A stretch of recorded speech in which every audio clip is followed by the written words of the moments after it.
bien. Bonsoir Karine, alors pas sur Malherbe. Non, mais c'est pas au programme ce soir. Mais voilà, et félicitations à Mr Price. Parce que moi, c'était mon favori. Bah écoutez, vous avez misé sur le bon cheval. Bravo. Voilà, Mr Price a gagné à Liverpool. Nous allons revenir en France avec Didier Digard. Et ben, deux chroniqueurs ne sont pas là. Mais peut-être que le week-end prochain, il le faussera autrement et pas en faveur des mêmes. Donc je suis quand même d'accord avec lui globalement. Je suis quand même d'accord que si.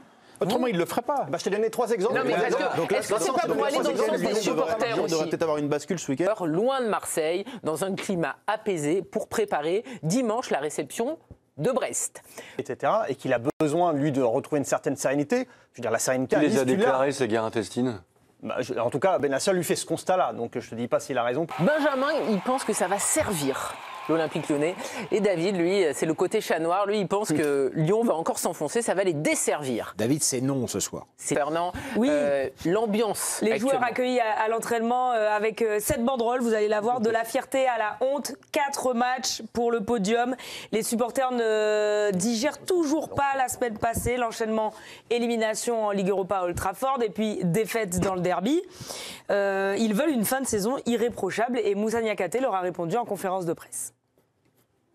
Des nouvelles de Tolisso, parce qu'on oui. le sait, il y a un Lyon avec, il y a un Lyon sans, et c'est un des meilleurs éléments cette année. C'est Stéphane qui en parlait, Corentin Tolisso. Il pourrait rejouer dès ce week-end avec Lyon. Comme ça, d'Europe de judo. Clarisse Agbenienou, disqualifiée en finale des moins de 60. Nouvelle quand même sur la journée. La France prend 2 nouvelles médailles. Le deuxième match de la série et deuxième défaite pour les Parisiens qui n'ont pas existé sur l'appel s'ils veulent rester en vie dans ces playoffs, parce qu'en cas de défaite, c'est l'élimination.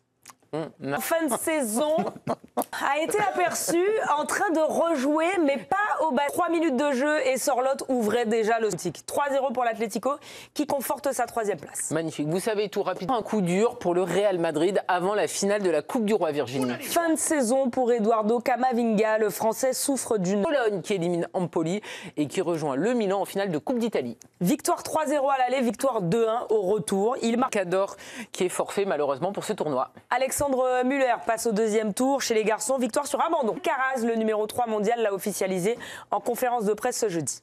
Aïe, aïe, aïe. Résultat en 2022. Et enfin, on a le sourire, le starter des 24 heures du Mans, une légende. Une légende. C'est Roger Federer. Et oui, c'est lui qui donnera le départ. Vendredi, n'est-ce pas, Virginie? Oui, La une de ce vendredi. Mais c'est Guillaume Dufy qui parle de C'était fruits et déjà légumes. ça. La une de ce vendredi concerne Paris, puisque le PSG va ouvrir la 31e journée. De la Première Ligue, du fait que ça soit une légende ou pas. C'en est une? Mais c'est une légende de la première ligue. J'y vais, évidemment, dans mon oreille. Belle nuit à tous.